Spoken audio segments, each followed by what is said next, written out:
Hey, welcome back to YT Finance, and this is the channel where I went to business school so you didn't need to, and today we are talking about Sofi Technologies SOFI stock and Palantir Technologies PLTR stock.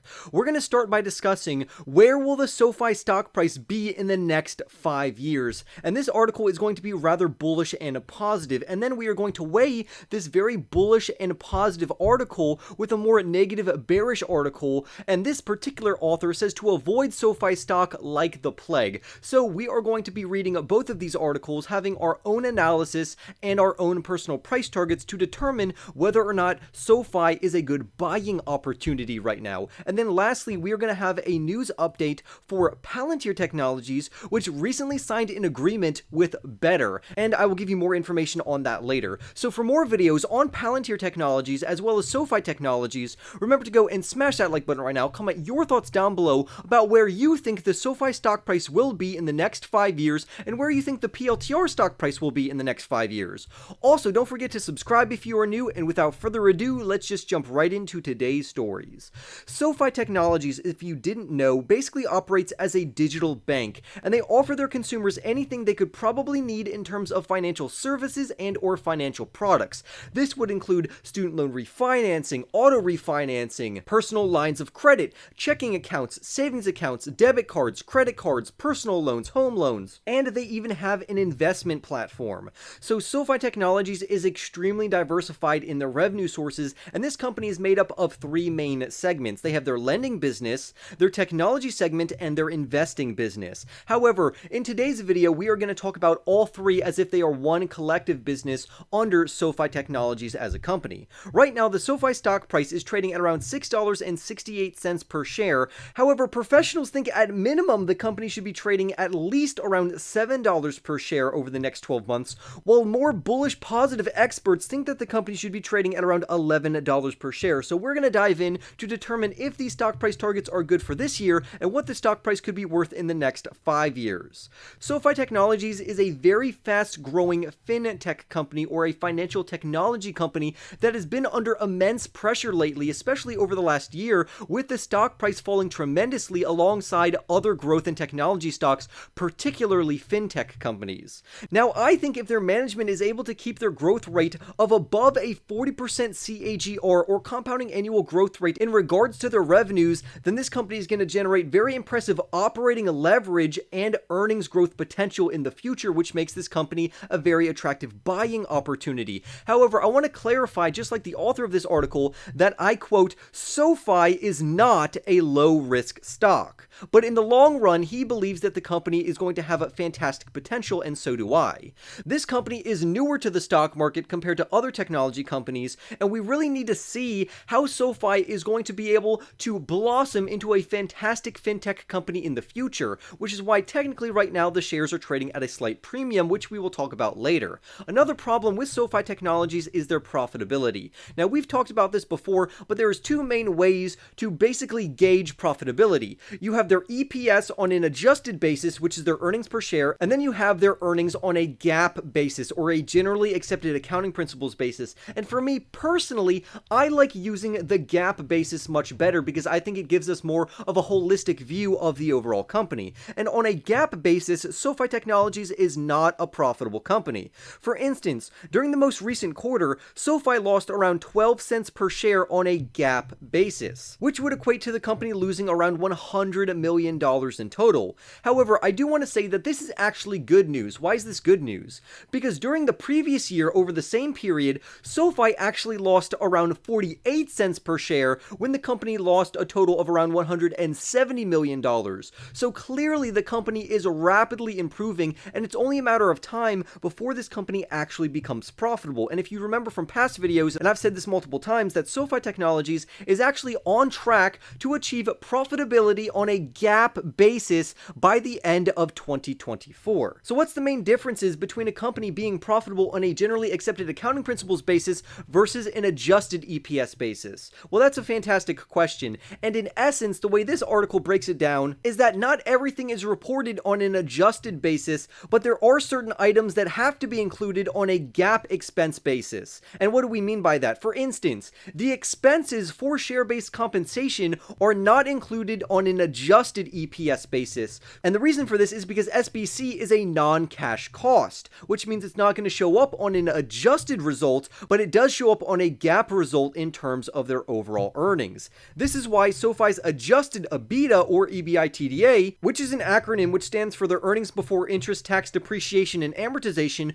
was around $20 million for the quarter, up more than 80% year over year, which is extremely bullish. However, the problem here is that if we use their EBITDA multiple, it's actually around 130 times, which is an extraordinarily high multiple. So clearly we want that to drop, and as this company moves more toward profitability, that particular multiple is intended to drop. So if you look at a GAAP basis, you're not going to be surprised to know that the company has a lot of work to do before they become profitable on a GAAP basis. However, if you look at only the EPS or the adjusted EPS, it gives you somewhat misleading results, and that's why I personally always look into the generally accepted accounting principles basis in terms of their earnings. Now, I do like that the underlying company has a very solid business model, which is known as the flywheel business model, which means once they acquire a new customer, they get that customer into their ecosystem, and then they start cross-selling products to them. Honestly, this is a very similar model to what Apple has right now, where you are adopted into an Apple ecosystem, and then you are more likely to buy Apple products because they all work together in the Apple ecosystem. Tesla is even setting up something kind of like this, but a very different model, but the point still stands. So I actually really like how SoFi's management is utilizing their business model, and I think they are doing a phenomenal job of increasing their overall customers by doing better marketing and spending more money on customer acquisition. I would also like to point out that because their overall members grew by almost 70% from last year, this also reflects very positively in their overall revenues and sales that they are bringing in, and it also compounds their overall products, because remember, the whole point is to bring someone into the ecosystem and then them utilize multiple products. Maybe they'll get a credit card and open up a bank account, or maybe they just needed a personal loan but they end up refinancing their student loan with Sofi Technologies. And that's why even though the members increased by around 70%, the product sales rose by approximately 80% during the same time frame. So literally, once you get the customer in the ecosystem, they are going to continuously try to sell to that customer over and over and over. And if you didn't know, Sofi Technologies tries to hone in on high earning individuals with credit scores above 745. So what does Sofi Technologies' growth compared to other fintechs look like in 2022? Well, on the chart on screen right now, we can compare PayPal, Block, SoFi, and Upstart to each other on a revenue TTM percentage change basis. And coming in at number 1 is actually Upstart Holdings, and then in our number 2 spot, we have Sofi Technologies, and then in 3 and 4, we have PayPal and Block. SoFi has been growing its revenues by over a 40% CAGR, and just over the last year, their CAGR was around 44%, whereas if we compare them to PayPal and Block, which are other, in my opinion, very successful fintech companies, they have a relatively flat top-of-the-line growth over that exact same time frame. So where will Sofi Technologies be in the next 5 years? Well, analysts are currently projecting and predicting an EBITDA forecast which will improve from their current metric, from them bringing in around $110 million to $320 million in 2023, and $520 million in 2024. And if SoFi actually achieves those projections or even beats those projections, which again is not guaranteed by any means, and I like how the author highlights that, because we should take these projections with a grain of salt, because anything could happen, especially during this very volatile stock market and macroeconomic environment that we are finding ourselves in right now. However, if the company does achieve this growth rate, that means the company would be trading around 20 times their 2024 EBITDA today, and that would be a lot better than the 130 times EBITDA multiple that we talked about earlier. So what does this tell us as investors? Is Sofi Technologies a buy, a sell, or a hold? Well, first, before I get to that answer, I want to throw out a word of caution. If you are an investor that is just chasing the hype stocks, you are most likely going to get burned. If you just invest into companies off of momentum or because the stock price is skyrocketing, you are most likely going to invest too high, and then when that company eventually pulls back, then you you are going to get burned. We have seen this in a lot of companies that we've talked about on this channel, such as Palantir Technologies, where people bought too high and they weren't anticipating a pullback, which is why I personally don't invest more than a 5% portfolio allocation into a risky growth stock investment. I normally start by around 2 or 3% of my portfolio allocation, and then as time goes on and the stock price decreases, I average down my average cost basis, and it gives me a much better chance of making money in the future because I am lowering my average cost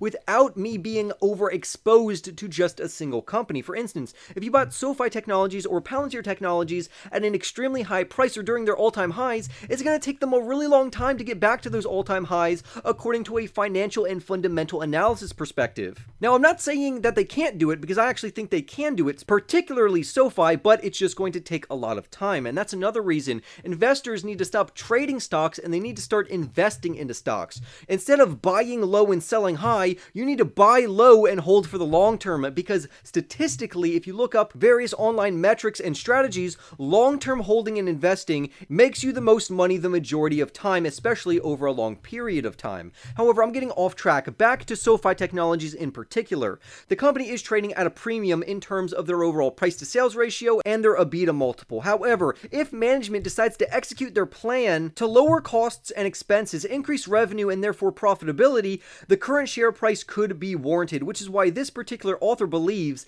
that there is a solid chance that the shares will trade meaningfully higher in the next 5 years than it is today, and I 100% agree with him. However, the author calls Sofi Technologies a hold right now because in the future that the company is going to be around $50 to $100 over the next 5 years. And if that metric sounds a little low to you, it definitely shouldn't, because let me put it into perspective. If you invest into the overall stock market like VTI or even a stock market benchmark like the S&P 500, you are going to gain around 8 to 10% on average per year. If we multiply that by 5, we get around a 40% growth rate over 5 years for an 8% increase, or a 50% increase over 5 years from a 10% average return. However, with Sofi Technologies, you are more than doubling that or quadrupling that. So clearly Sofi Technologies, even if they were to achieve $50 to $100 in the next 5 years, those would be absolutely insane returns, especially for a long-term investor. So now this is the bullish article. Let's go over the bearish negative article, where this author demands that investors, I think he's saying that investors should sell their stock and avoid SoFi like the plague. And he says that it's tempting to jump on the SoFi bull bandwagon. And I actually agree with him here. Let me tell you, you should not jump onto a stock just because other people are buying it. You should buy it because you have done your own due diligence, your own research, and you're going to make sure that you have a strategy and a plan implemented before you decide to invest. Make sure it aligns with your risk management policies, your investing strategy, and your overall portfolio without taking on too much unnecessary risk. Now, there are imperfections in the company that this author brings up, and we've already addressed both of them in past videos, but I just want to quickly give you a summary. He brings up that SoFi remains an unprofitable business, and we literally just talked about that. Yes, I agree. SoFi Technologies is technically unprofitable on a GAAP basis, but past 2024, they are not going to be. So I would rather buy now while the price is relatively low compared to what it will be trading at in the years of 2024 and 2025 when they are projected to become profitable. So I honestly don't think that's a good reason not to hold on to this company for now. Next, they bring up how SoftBank is cutting its stake in Sofi Technologies. And I have a whole video on that, and in essence, SoftBank is a huge owner and institutional investor that loves SoFi shares, but they have been liquidating their SoFi shares lately, not because they don't believe that SoFi is a good company, but rather because they themselves as a company are in trouble and they need quick cash. They are also selling a plethora of other companies such as Uber and other good stocks, not because the companies are bad, but because they need capital. I'd also want to mention that other institutional investors are definitely cleaning up for Sofi Technologies and not liquidating and actually buying more Sofi Technologies, but that might be a later video that I talk about that. Just know that other institutional investors are using this time right now to accumulate more shares. We've also seen insiders within the company, such as the CEO and other directors, buy SoFi shares while the stock price is around its current stock price. So what can we do now? So the author says that it's wise to think carefully before making an investment into Sofi Technologies. And again, I 100% agree with him here. Yes, this is your hard-earned money. Don't just jump on it because I like the company or other people like the company. Make sure this aligns aligns with your investing portfolio, and do not sell. Make a plan and then utilize and execute that plan. If you plan to hold for 5 years, do not sell until your plan is complete. Otherwise, you're going to screw yourself over for the long term. And lastly, the author points out that Sofi Technologies leans too much on their personal loan business. However, like I said in the beginning of the article, SoFi has 3 main segments. They have their loaning segment, their technology segment, and their invest segment. And SoFi is actively trying to diversify their various revenue branches to be equally distributed, where they are focusing way more on their investment and technology platforms while also trying to improve their personal loan business, which is going to increase the revenues from all of their various segments, but particularly in their investment and technology segment to increase or even meet their personal loan business, because that is the thing that is giving them the most revenue. Then lastly, we have a quick news update for Palantir Technologies PLTR stock. Palantir Technologies, if you didn't know, is a big data and analytics company that serves both commercial clients as well as government enterprises. And what Palantir does is basically they mine and interpret and analyze data, and then they give the results to the management of the company, to where the management can use these results to make data-driven decisions to help improve the overall organization. Right now, the PLTR stock price trades for $9.15 per share. However, on the low end, professionals think that at minimum the company is worth $6 and at maximum it's worth $20 over the next 12 months. However, recently Palantir has joined forces with Better, and if you didn't know, Better is one of the fastest growing digital home ownership companies, which makes these companies joining forces absolutely phenomenal. Recently, they have announced that Palantir, who again is a leading builder of operating systems for modern enterprises, them two will be joining forces. So I think this is overall phenomenal. The article even goes on, and I'm going to quote it here, where it says that equitable access to home ownership is exactly the type of complex data-driven problem